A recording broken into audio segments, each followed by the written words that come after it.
बादब बामुलाहिजा होशियार, क्राइम की दुनिया के बादशाह जन्नत में आ रहे हैं और उनके लिए 72 की जगह 720 हूरें तैयार रखी जाएं।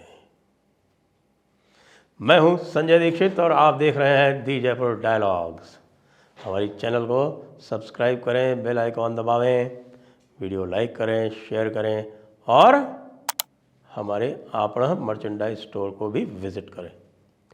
तो ये जो आपने अभी अनाउंसमेंट सुना, ये इस वक्त जन्नत की हूरों के लिए किया जा रहा है। अब जन्नत की हूरों में खलबली मची हुई है कि भाई दाऊद इब्राहिम साहब जो हैं वो आया चाहते हैं, लेकिन एक दिक्कत है।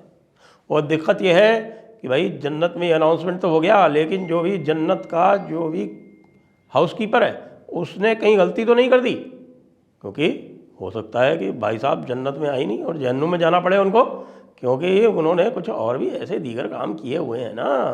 तो दीगर काम जो किए हुए हैं तो उससे फिर जहन्नुम तो बहुत आसान है। दाऊद इब्राहिम की मौत हो गई है ऐसा बताया जा रहा है, यानी कि वही अज्ञात लोग, अननोन मैन, अननोन गनमैन, अज्ञात बंदूकधारी, और आजकल वो हो गए हैं अज्ञात जहरधारी। कब कहाँ से आकर किधर से डंक मार दें, किधर से डस लें, कुछ पता नहीं चलता है।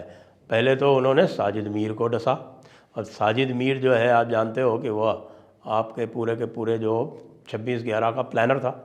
26/11 के प्लानर को जब जहर खुरानी हो गई तो उसके बाद फिर उस चीज़ को छुपाया गया, लेकिन बात बहुत दिनों तक छुप नहीं पाई।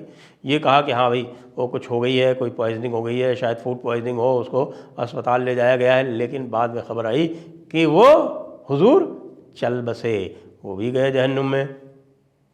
अब जहन्नुम में तो हूरों की भी तबीयत ठीक नहीं होती ना, कि भाई हूरें होती ही नहीं जहन्नुम में, और बहुत सारे जो लोग जो हैं वो जहन्नुम ही जाना चाहते हैं कि कौन वहाँ ये जो है ये घसी पिटी हूरों से काम चलाए। तो जब साजिद मीर का काम हो गया तो पता चला कि पूरा का पूरा टेरर वर्ल्ड दहशत में आ गया। उससे पहले ही दहशत में था, क्योंकि उससे पहले अज्ञात बंदूकधारी एक के बाद एक लोगों को निशाना बना रहे थे। 22 लोग ऊपर जा चुके हैं पिछले साल भर के अंदर अंदर। 22 का मतलब हुआ कि लगभग आप ये मानिए कि हर महीने 2। और पिछले कुछ दिनों से तो भाई हालात ऐसे हो गए हैं कि हर 1-2 दिन में हो जाता है। क्योंकि अभी देखो ये कल बात हुई इनको जहर देने की, कल ही जो है वो मियाँ भोला खान जो थे वो भी ऊपर चले गए। अब भोला खान भी बड़े टेररिस्ट थे, भोला खान को अज्ञात बंदूकधारियों ने उड़ा दिया। कल ये सवाल हो रहा है कि भाई क्या बात है, ये रॉ के हाथ जो हैं, रा के हाथ जो हैं वो इतने लंबे कैसे हो गए कि किसी के ऊपर भी वो हाथ मार देती है।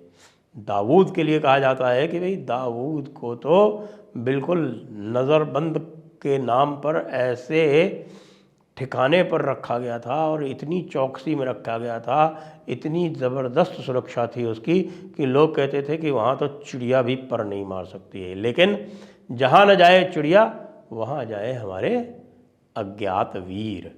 ये अज्ञात वीर के लिए मैं भारत सरकार से ये प्रार्थना करता हूँ कि कृपया भारत रत्न जो है वो आप इन अज्ञात वीरों को दे दें।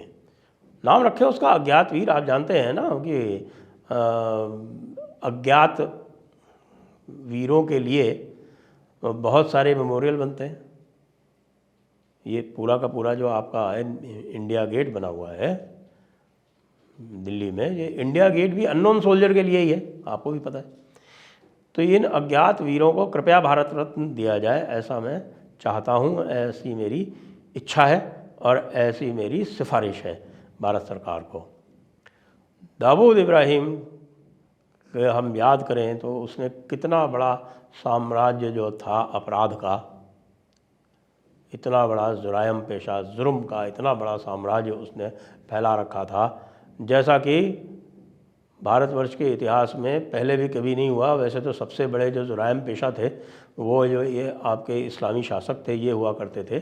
वो गुंडों की एक फ़ौज ही हुआ करती थी, उसके अलावा कुछ भी नहीं थी, जो यहाँ सिर्फ लूटने पाटने के लिए आई थी और लूटने पाटने के साथ अपने जुर्मों को एक प्रकार से उनके ऊपर आवरण पहनाने के लिए या उनके ऊपर एक जामा पहनाने के लिए वो अपने साथ में लाते थे उलमा को, जो कि उनसे कहते थे कि भाई तुम जो है तुम्हारी सारे गुनाह जितने भी हैं वो सब माफ़ हो जाएंगे, बस तुम ये किए जाओ कि ये काफिरों को तुम मुसलमान बनाते जाओ, इनसे कलमा पढ़ाते जाओ और चाहे जैसे भी करो, चाहे वो जुल्म से करो, जोर से करो, किसी भी तरह से करो, चाहे तुम बलात्कार करो और चाहे तुम हत्याएं करो, चाहे तुम नरसंहार करो, कुछ भी करो, बस ये तो है कि ये पूरे भारत को दारुल इस्लाम बनाना है, क्योंकि हमारा जो कल्ट है वो भी इसी प्रकार का ही है, वो भी एक कल्ट है।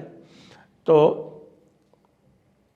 इसके चलते दाऊद मियाँ का जो कारोबार था वो लगातार बढ़ता रहा। हमारे यहाँ के आप जानते हैं कि राजनेता किस प्रकार के होते हैं, विशेषकर जो सेक्युलर वैरायटी के जो राजनेता होते हैं वो किस प्रकार होते हैं। तो उन्होंने तो चुपके से समझौता कर लिया, दाऊद इब्राहिम से समझौता करके उसको प्रोटेक्शन देने के बदले में अथाह संपत्ति लेते रहे। फिर जैसे जैसे ये और काम आगे बढ़ा और आपने देखा कि पेट्रो डॉलर जब से पावरफुल हुआ, जो पेट्रो डॉलर के बाद में जब अंतहीन सप्लाई शुरू हो गई डॉलर की, तो ये सब चीज़ें आने लगी यहाँ के अंडरवर्ल्ड में। दाऊद भी एक प्रकार से उसी की ही परिणति है। पहले हाजी मस्तान हुआ करते थे, हाजी मस्तान के बाद में फिर दाऊद इब्राहिम हो गए, और दाऊद इब्राहिम का जैसे जैसे वर्चस्व बढ़ता गया तो बॉलीवुड भी एक प्रकार से दाऊद इब्राहिम के बिल्कुल नीचे चला गया, और महाराष्ट्र की जो राजनीति थी वो भी दाऊद इब्राहिम के उंगलियों पर नाचने लगी।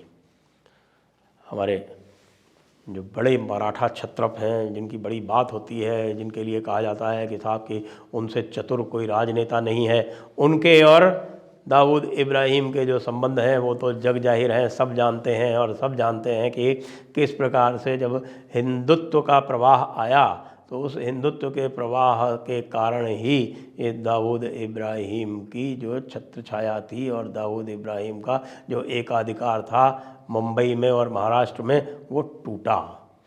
उस समय शिवसेना और भारतीय जनता पार्टी सत्ता में आई, लेकिन उसके बाद फिर कुछ जो है वो आप जानते हैं, वो शिवसेना के जो हलकट टाइप के लोग हैं उनकी हरकतों के कारण 15 साल वो वहाँ सत्ता से बाहर रहे। लेकिन अब कुछ नहीं हो सकता, क्योंकि अब आ गई है मोदी वेव, और ये मोदी वेव बड़ी तगड़ी वेव है, इतनी वेव तगड़ी है कि भाई 10 साल से चले ही जा रही है और अभी भी कहीं भी हल्की होने का नाम नहीं ले रही है।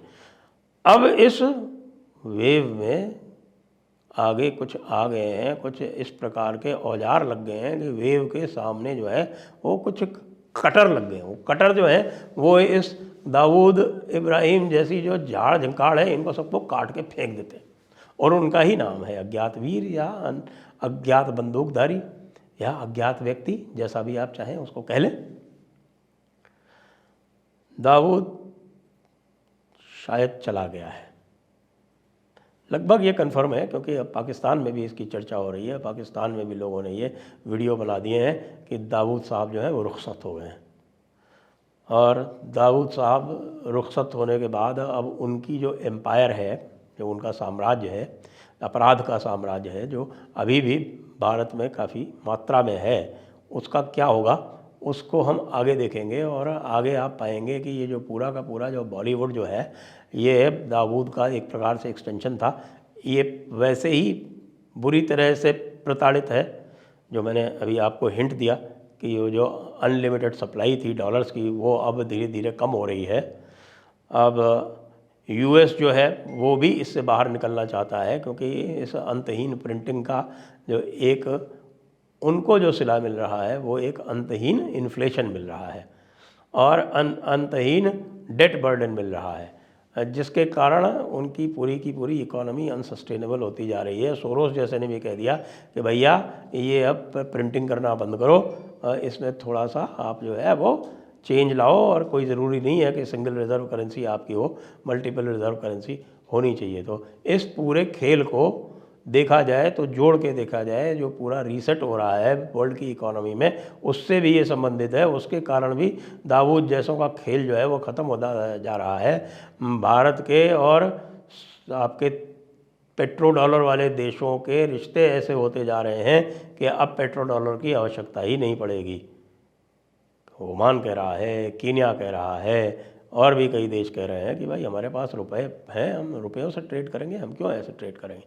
तो जब ये सब कमी होने लगी तो आपने देखा कि इनकी बादशाहत वैसे ही कम हो रही थी, और इसी के कारण आप देख रहे हैं कि आसानी से उपलब्ध हो रहे हैं ऐसे व्यक्ति, ऐसे अज्ञात वीर जो इन सबको ठिकाने लगा रहे हैं।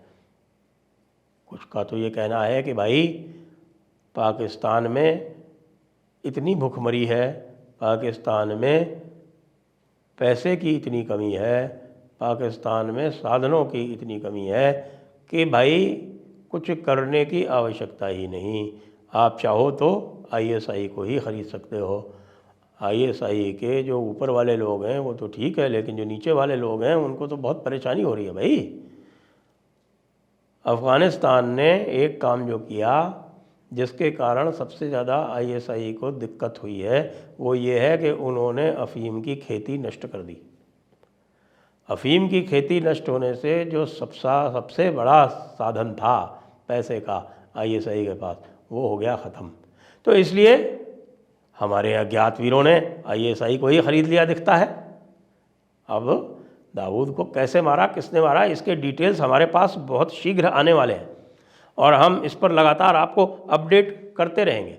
तो आप देखते रहिएगा दी जयपुर डायलॉग्स और सब्सक्राइब करते रहिएगा। जय हिंद, जय भारत, वंदे मातरम।